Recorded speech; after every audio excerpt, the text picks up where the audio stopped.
présenté au Salon automobile le 6 octobre 1955, rencontre un vrai succès. C'est la bousculade. Sur le stand, les commandes explosent. Vous écoutez Patapoden avec Nils Lagergren et Erik Palmkrantz. Får jag åka utan bälte? Ja, det får man faktiskt på de här. Får man det på riktigt? Ja, därför att de är byggda innan baksätesbältet var lag. Jaha, men alltså på riktigt det är så att man lagligt får åka utan bälte i en sån här bil? Yes. Ja. Vilket kryphål! Ja. Plus att man inte behöver besiktiga bilen heller. Ja, den är färd. Nej! Hur är det ens möjligt? Nej, det är ju väldigt konstigt. I Sverige av alla länder också? Ja, men... Så det är en sån här bil man ska ha då helt enkelt? Precis. Om man vill vara anarkistisk? Exakt. Mm. Har du åkt i en padda förut? Kallas det här för en padda? Ja. Jag tror att min fråga avslöjar svaret på frågan. Ni har kanske den mest okunniga... Jag kan ingenting om bilar. Det är bra. Är det bra? Det behöver man inte kunna. Nej. Däremot så... Hur känns det att åka i den? Det behöver man inte vara bilkunnig för att kunna svara på. Ja, men du... Eftersom jag har lite problem stundtals med auktoritet och gillar och anarkismen, så har du redan sålt in mig på den här bilen. Anarchism is a point of view which, first of all, it covers a lot of things. You know, political rhetoric is not the clearest, it's not a model of clarity. And anarchism has covered quite a lot of ground, but the mainstream of it has just been the basic principle, which I think comes straight out of classical liberalism and the Enlightenment, that any form of authority and domination has a burden of proof to bear. Det känns jättebra att åka i den här bilen. Mm. Den har liksom en härlig skump. Det är på grund av den gashydrauliska fjädringen. Ja, men det är klart. Det är därför att fjädringen konstruerades av en man som heter Paul Magé, som inte hade gått tekniskt universitet. Nej. Så han hade inte lärt sig att man ska använda stålfjädrar för att fjädra en bil. Så då tänkte han, jag ska använda gas och vätska istället för att konstruera den här. Instead of using traditional springs or torsion bars to absorb the bumps of uneven road surfaces, this system uses metal spheres filled with hydraulic liquid and pressurized gas that absorb any shock transferred through the wheels. Aha. Också anarkistiskt. Mycket. Ja, det är en fransk bil och Frankrike är väl lite så här, i alla fall rebelliskt, va?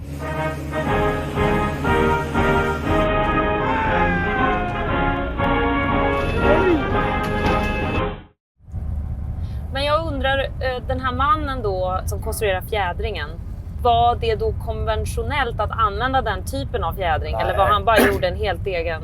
När den här kom så såg alla andra bilar helt annorlunda ut. Och så byggde de det här konstiga rymdskeppet 1955. Clou du salon est sans contredit la DS19 Citroën qui a toutes les faveurs de la curiosité. Ligne hardie et visibilité panoramique, vaste malle arrière, plus de pédales d'embrayage, volant souple à une seule branche, suspension inédite, un ensemble de solutions originales. Och när den kom till Sverige så tyckte folk att den såg ut som en padda. Och det är därför den kallas padda, vilket jag tycker är helt felaktigt, för jag tycker inte den ser ut som en padda. Inte överhuvudtaget. I Finland kallas den för Isokissa, stora katten. Det tycker jag också är fint. Du kan ju då jättemycket om såna här bilar och alla typer av bilar. Erik också. Kan du också det, Erik? Ja. Ja, det är klart du kan. Han har ju också en sån här. Jag visste inte att du hade en sån här bil. Nej, det visste jag knappt själv. Den fungerar inte. Den står på verkstad. Varför har du aldrig hämtat mig en sån? Det kanske kommer. Ja. Mm. Men du, dels vill jag prata Frankrike, men sen så vet jag också att du har varit i New York. Varför åkte du till New York? Ja, men jag var kanske 6-7 år. Så jag har alltid haft svårt att sova på nätterna.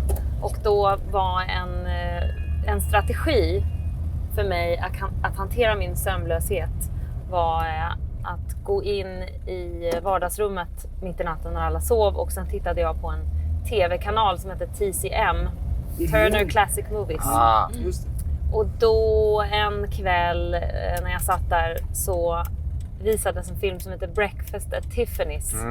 Audrey Hepburn. Ja, precis. Och då är ju öppningsscenen i den filmen är ju en väldigt, väldigt tidig morgon i New York en folktom gata, Fifth Avenue. Just det.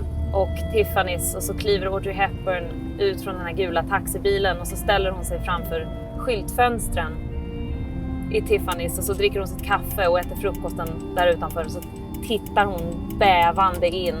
Och så förstår man utan att hon säger ett enda ord att hon mest av allt i hela världen längtar efter att få vara en del av den världen som är bakom de där skyltfönstren.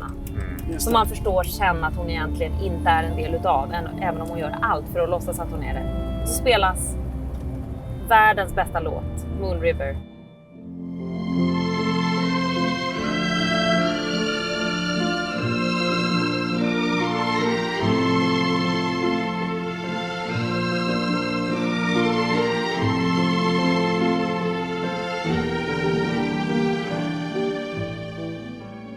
Och då såg jag New York för första gången.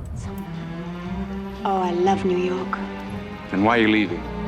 Och sen så bad jag min mamma att åka med mig några dagar senare till Gallerix. Och så köpte vi en tavla på Empire State Building.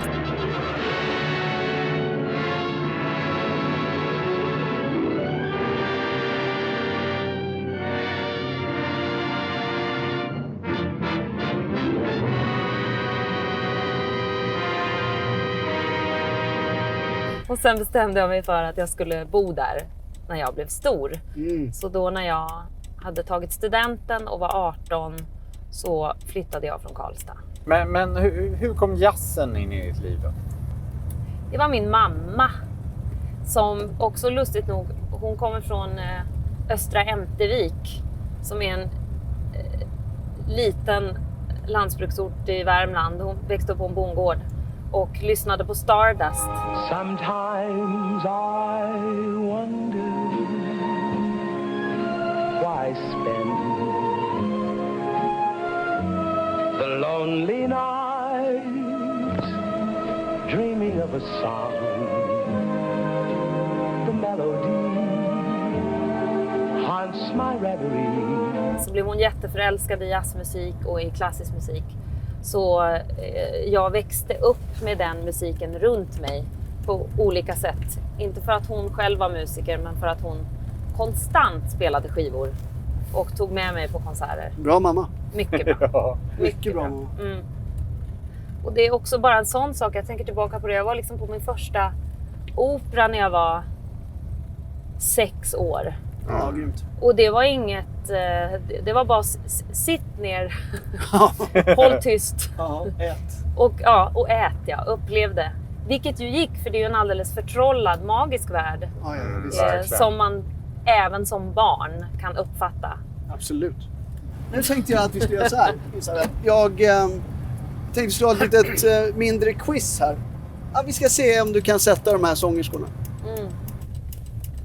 Ja, det är på franska det här. Så säger jag inget mer, så får vi se vad du säger om den här låten.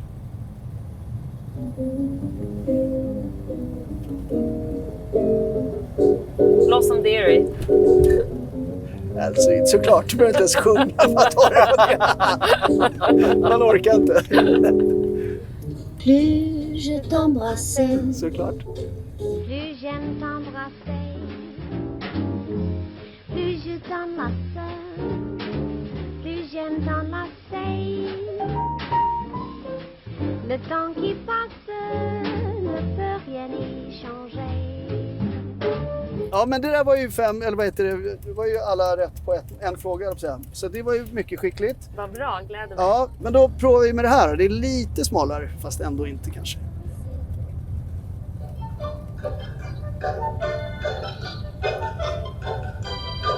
C'est moi qui suis sa petite, son ananas, son ananas, son anamite.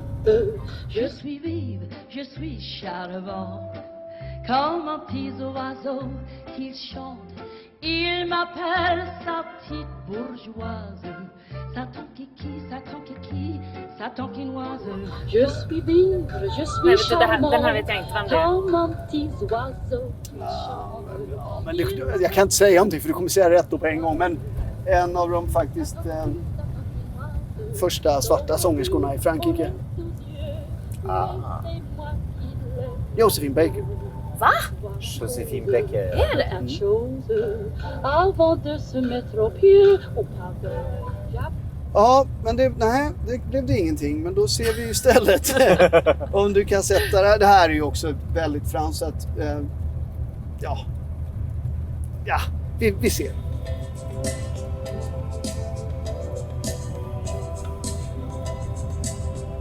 Det är lite dubbelgrej här.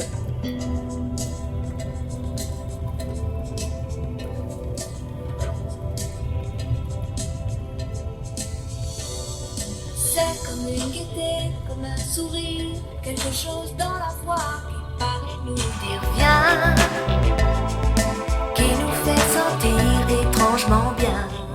Jag vet inte vad det här är heller. Inte? Nej. Men du har hört låten? Nej. Du kommer känna igen refrängen. Okej. Jag har en lucka här i min... Det tror jag inte. Det bara... Quelque chose qui danse en toi. Si tu l'as, elle a.